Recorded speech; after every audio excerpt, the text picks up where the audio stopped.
UP सरकार ने अवैध खनन पर रोक लगाने के लिए कड़े नियम बनाए हैं, लेकिन सोनभद्र में खनन माफिया बेलगाम है। यहां पर पट्टा धारक और अवैध खनन करने वाले खनिज विभाग और पुलिस की मिलीभगत से लगातार पत्थर और बालू का अवैध खनन कर रहे हैं।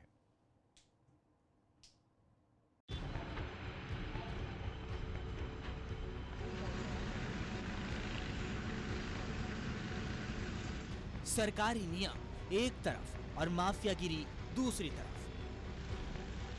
सोनभद्र के बिल्ली मारकुंडी खनन क्षेत्र में खनन माफिया ने कागजों में हेराफेरी करके अपनी अलग ही नीति बना ली और दूसरे की जमीन का पट्टा हासिल कर लिया। हालांकि शिकायत और जांच सामने आने के बाद जिला प्रशासन ने उस पट्टे को निरस्त कर दिया, लेकिन खनन माफिया की दबंगई नहीं गई। इस संबंध में जिलाधिकारी ने अवैध खननकर्ता के विरुद्ध एफआईआर दर्ज कराकर कार्रवाई करने के निर्देश दिए हैं और रिकवरी के लिए टीम गठित किया है। एक शिकायत संज्ञान में आते ही जांच कराई गई।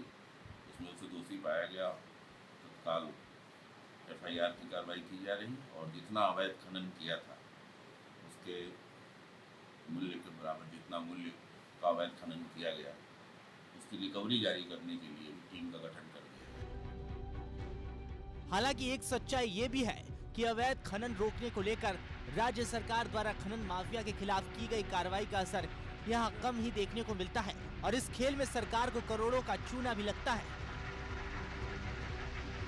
उसमें जितने भी अवैध खनन करता है कम से कम हमारे पास 1.5 से 2 करोड़ की आरसीज हैं जो पेंडिंग हैं, जिन पे हम कार्य कर रहे हैं। कुछ में न्यायालय का आदेश प्राप्त कर लिए, इसके कारण लंबित हैं और कुछ में हमारी कार्रवाई लगातार चल रही है। सवाल अहम है कि पट्टा देते समय ही प्रशासन द्वारा जांच क्यों नहीं की गई? माफिया तंत्र रहकर हावी क्यों हो जाता है? एबीपी गंगा के लिए सोनभद्र से संतोष सोनी की रिपोर्ट।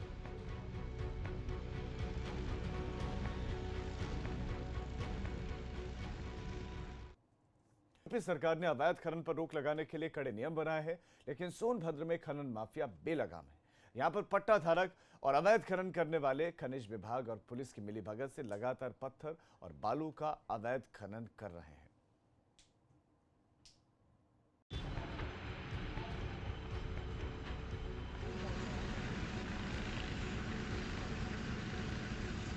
सरकारी नियम एक तरफ और माफियागिरी दूसरी तरफ। सोनभद्र के बिल्ली मारकुंडी खनन क्षेत्र में खनन माफिया ने कागजों में हेराफेरी करके अपनी अलग ही नीति बना ली और दूसरे की जमीन का पट्टा हासिल कर लिया। हालांकि शिकायत और जांच सामने आने के बाद जिला प्रशासन ने उस पट्टे को निरस्त कर दिया, लेकिन खनन माफिया की दबंगई नहीं गई। इस संबंध में जिलाधिकारी ने अवैध खननकर्ता के विरुद्ध एफआईआर दर्ज कराकर कार्रवाई करने के निर्देश दिए हैं और रिकवरी के लिए टीम गठित किया है। एक शिकायत संज्ञान में आते ही जांच कराई गई। इसमें उसे दोषी पाया गया, तत्काल एफआईआर की कार्रवाई की जा रही और जितना अवैध खनन किया था उसके मूल्य के बराबर जितना मूल्य का अवैध खनन किया गया उसकी रिकवरी जारी करने के लिए टीम का गठन कर दिया। हालांकि एक सच्चाई ये भी है कि अवैध खनन रोकने को लेकर राज्य सरकार द्वारा खनन माफिया के खिलाफ की गई कार्रवाई का असर यहाँ कम ही देखने को मिलता है और इस खेल में सरकार को करोड़ों का चूना भी लगता है। उसमें जितने भी अवैध खनन करता है कम से कम हमारे पास 1.5 से 2 करोड़ की आरसीज हैं जो पेंडिंग हैं, जिन पे हम कार्य कर रहे हैं। कुछ में न्यायालय का आदेश प्राप्त कर लिए, इसके कारण लंबित हैं और कुछ में हमारी कार्रवाई लगातार चल रही है। सवाल अहम है कि पट्टा देते समय ही प्रशासन द्वारा जांच क्यों नहीं की गई? माफिया तंत्र रहकर हावी क्यों हो जाता है?